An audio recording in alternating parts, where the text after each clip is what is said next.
हमने देखा कि पहले भी आप प्रदर्शन कर रहे थे, लेकिन एक बार फिर कश्मीरी पंडितों को टारगेट किया गया है, क्या कहना चाहेंगे इस पर? सर, कश्मीरी पंडितों को टारगेट ही नहीं किया जा रहा है। आज जब भी हम प्रोटेस्ट निकालते हैं, आज तो हाथों की बात की, बीजेपी के लीडर बोलते हैं कि हम भारतीय युवा मोर्चा से हैं और हम पटाख मार देंगे अगर आप ये बोलोगे। ये कौन सी तहजीब है इनकी? जब हिंदू मरता है, कश्मीरी पंडित मरता है, तब ये बात इनको क्यों नहीं समझ में आती? इनको भी कश्मीर भेजो। जो पार्लियामेंट में बोलते हैं सब अच्छा हो गया, इनको बोलो पार्लियामेंट में आप कंपलसरी कर दो, हर एक परिवार से एक बच्चा कश्मीर में पढ़ने जाएगा, जो कि ये यूएसए वगैरह में भेजते हैं ना।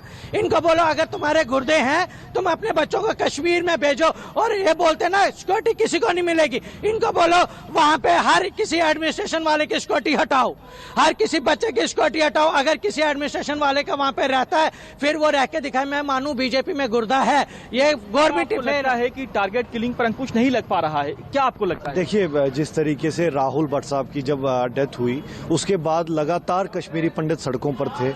यहाँ पर आप जम्मू में बात करें या कश्मीर में घाटी की बात करें, लगातार कश्मीरी पंडित एक ही चीज की डिमांड कर रहे थे कि कश्मीर में माहौल ठीक नहीं है, हमें फौरी तौर पे आप जल्दी से जल्दी जम्मू भेजिए या कहीं पर भी ऐसी सेफ जगह पर भेजिए, क्योंकि हम लोग कलम चलाना जानते हैं, हम लोग गोली चलाना नहीं जानते हैं, हम लोग अपनी सर्विस देना जानते हैं, लेकिन हम जंग लड़ना नहीं चाहते हैं। तो जिस तरीके से सरकार ने कोई संज्ञान ना लेते हुए खास तौर पर कश्मीरी पंडित जितने भी पीएम पैकेज के एम्प्लॉयज हैं उनको कहा कि नहीं, आपने अपनी नौकरी ज्वाइन करनी ही है, आपको जाना ही पड़ेगा।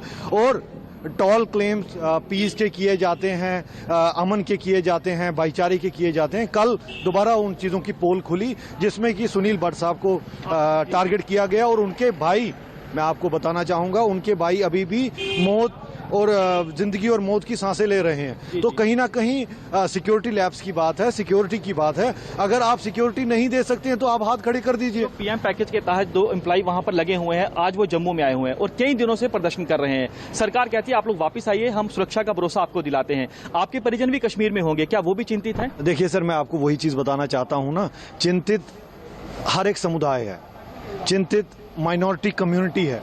जिस तरीके से कल दोबारा डर का माहौल कश्मीर में बनाया गया, अलग अलग कश्मीरी पंडित ऑर्गेनाइजेशंस की अगर मैं बात करूं, उन्होंने भी फतवा निकाल के क्लियरली कहा कि कश्मीरी पंडित लोग वापस आ जाइए। तो अगर इस तरीके से डर का माहौल रहेगा और सरकार की तरफ से कड़ा संज्ञान नहीं लिया जाएगा तो कश्मीरी पंडित जाएगा कहां? कोई साजिश आपको दिख रही है, एक साजिश के तहत टारगेट किलिंग हो रही है?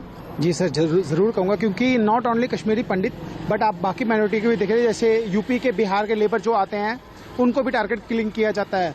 रीजन यही है कि अगर आप हिंदू हो, आप आओ, आप रह नहीं सकते यहाँ पे, आप एज ए टूरिस्ट आओ, हम आपसे पैसा कमाएंगे, आप चले जाओ। जब आप यहाँ रहने की सोचोगे हम आपको गोली मार देंगे। उसके बाद सरकार अपनी ईगो पे ये बात ले लेती है कि हम लोग आपको रिलोकेट नहीं करते हैं, हमारा ईगो है। इसमें ईगो की कोई बात नहीं है। अगर ईगो की बात है तो आप अपना बंदा कोई भेजिए विदाउट सिक्योरिटी, उसको जब गोली बजेगी उसको वापस मत लाना। बिल्कुल पंकज, लोगों का जो गुस्सा है